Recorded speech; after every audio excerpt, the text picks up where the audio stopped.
কেন?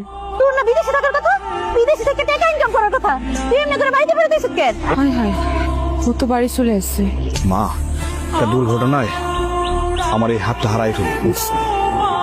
হাত হারানোর পরে আমার চাকরিটাও চলে যায়।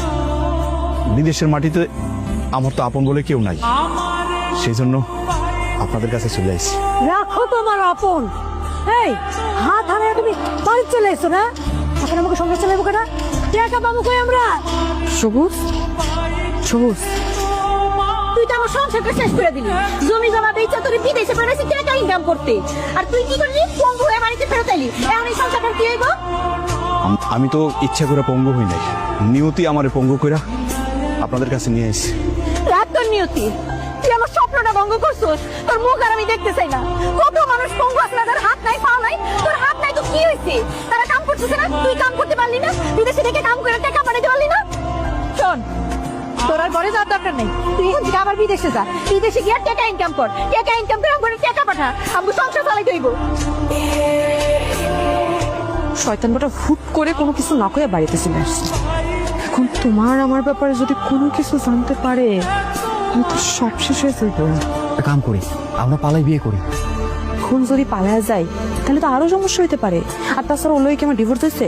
তা তো হয় নাই। এখন যদি পালায়া যায়, যা থাকতেও পারবো না, সমস্যা আরো বাড়বে। তুমি তোমার স্বামীর লগে রাইতের বেলা এক খাটে ঘুমাইবা, এইটা আমি সহ্য করতে পারবো না। অন্যের বউয়ের লাগে প্রেম করলে একটু একটু সহ্য ক্ষমতা বাড়াইতে হয়।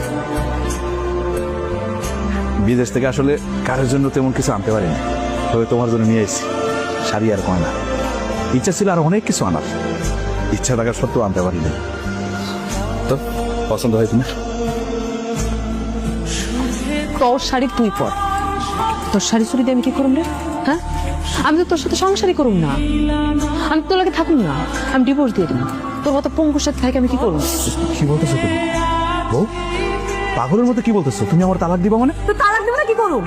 বিয়ের পর আমি কি পাইছি? বিয়া কইরা তুই আমার এই বাড়িতে ফেলাই থেকে গেছিস গা। তারপরে এখন আসছিস আবার পঙ্গু হয়ে। না পাইছি সুখ, না মিটাইছি শখ, এখন পঙ্গু হয়ে তুই আমার কি সব মিটাবি? হ্যাঁ, কি বলতেছো? আচ্ছা, দুনিয়াতে খালি আমি একলাই পঙ্গু, আর কেউ পঙ্গু না? পঙ্গু মানুষ রোজগার করে না? তোর যে অবস্থা, তোর তো ভিক্ষা করার ছাড়া কোনো উপায় নাই। ভিক্ষাই তো করা লাগবো। তোর কি মনে হয় তোর মতো ভিক্ষুকের সাথে আমি জীবনযাপন করবো? শোন, এলাকার সবাই আমার সম্মান করে, আমি ভিক্ষুকের সাথে থাইকা অসম্মান নিতে চাই না।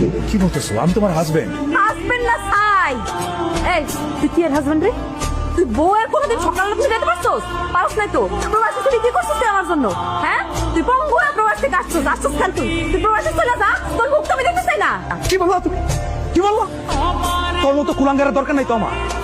এই তুই আমার কি ডিভোর্স দিবি? উল্টা তোরে আমি ডিভোর্স দেব। জানোয়ারের বাচ্চা তোমার গায়ে হাত তুলছে। চুপ! তোদের সবার জন্য 5টা বছর আমি প্রবাসের জীবন নষ্ট করছি, তোদের জন্য কি করি নাই? এই কেউ না বুঝো, তোর তো বুঝার কথা, আমার কষ্ট বুঝার কথা না। তুই তো আমার কষ্ট বুঝিস না।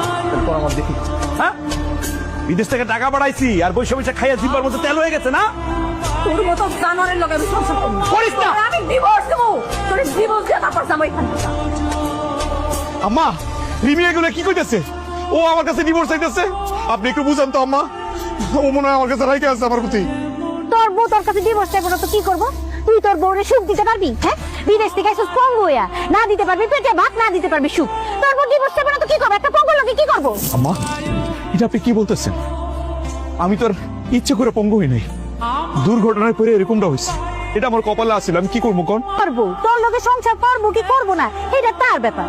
আর তোরে বিদেশে পাঠাইতে গিয়া আমার জমি বেচার টাকা দিতে হইছে, আর তুই কি করলি? পঙ্গু হইয়া বাড়িতে ফেরত আইলি। তোর কি তুই লজ্জা করে না এই মুখটা আমার দেখাইতে? হ্যাঁ, আম্মা, এগুলো আপনি কি বলতেছেন?